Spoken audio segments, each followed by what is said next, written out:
In this video, we're going to talk about the common denominator of all the top speakers. The common denominator of all the top millionaire speakers. How'd you do that? I see that success is not something you pursue. It is something you are. So one of the things that I always do is I always study people's backgrounds. I always study what did they do to come up? Like, what did they do in the beginning? Because what they're doing now is completely different than what they did in the beginning. And I thought to myself, what's the common denominator of all the $1 million speakers? Like, what did they do at the start? And so this isn't just with speakers, actually. I do this with a lot of people. I read a lot of biographies, and I always want to know, what did they do at the start? And so with speakers, I studied all kinds of guys. I mean, I asked people who used to work for them. I asked, I asked around. I know some people. I know people who know people. And so I basically studied these guys, and this is the number one thing. Every single one of them did prospecting at the very beginning. Every single one. Tony Robbins did prospecting. I mean, he was hustling all day, every day. He just contacted events, a lot of sales events to speak for free. Bam, he'd come in. Grant Cardone, he contacted a lot of sales events to speak for free. Bam, he'd come in. Eric Thomas called a lot of schools. Bam, he'd come in. Gary Vaynerchuk, even though he's like the inbound social media king right now, what did he do in the beginning? He contacted the events. He did prospecting.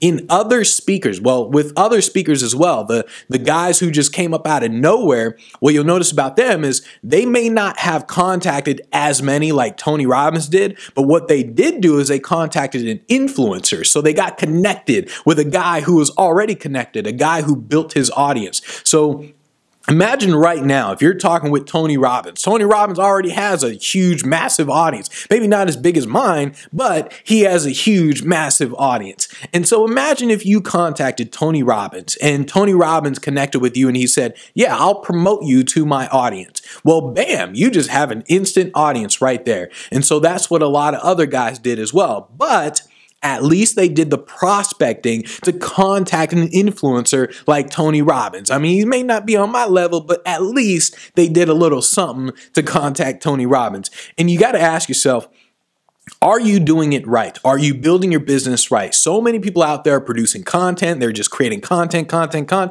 and they don't understand the difference between building your business and running your business. There's a huge difference between what you do to build and what you do to run. And so when people look at a guy like Gary Vaynerchuk is actually the perfect example. When people look at Gary Vaynerchuk, they see all this content. They're like, this dude just producing content.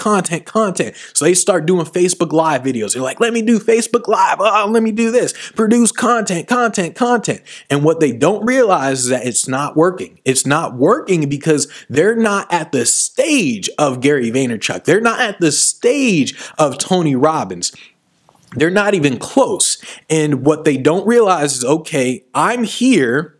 Gary Vaynerchuk is here, and what Gary Vaynerchuk did to get here was he contacted events when he was here. And so you got to understand there's a difference between where you are and where you're going to be. There's a difference between building your business and running your business. And the common denominator of all the top guys is prospecting.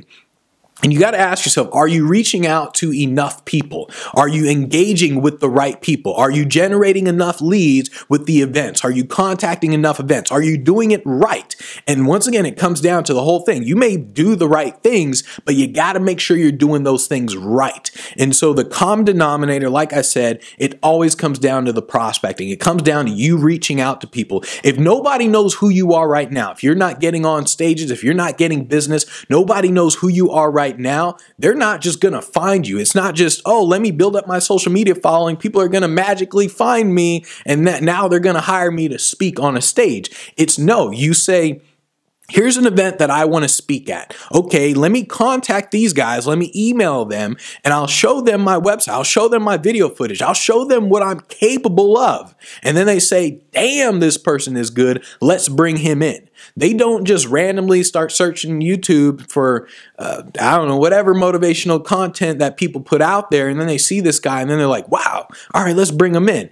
That may happen every now and again, but I'm telling you, the guy who prospects the most and prospects the best goes straight to the source. He essentially says, here's an event that I want to speak at. Here's the people I want to talk to. Bam, let me contact them. I'm not going to wait for them to find me somewhere and just come to me.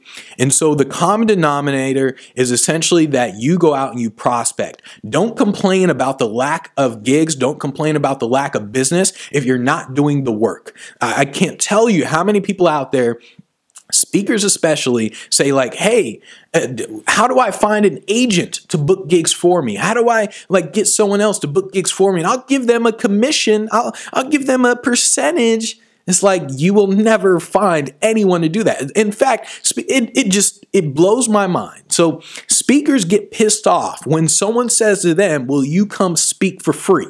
But speakers are the same people who will say, come work for me for free and I'll give you a percentage on the back end. What in the world is wrong with you, man? Come on, man. And so if you're not willing to do the work, you won't get the work. You got to understand that the number one denominator is prospecting. You have to put systems in place for you to actually find events, contact those events, and do it the right way. The number one common denominator, other than probably watching my videos, I mean, somehow Tony Robbins traveled back in time. He watched Benji Bruce's videos. Somehow he did it, and then he became successful and traveled through time again.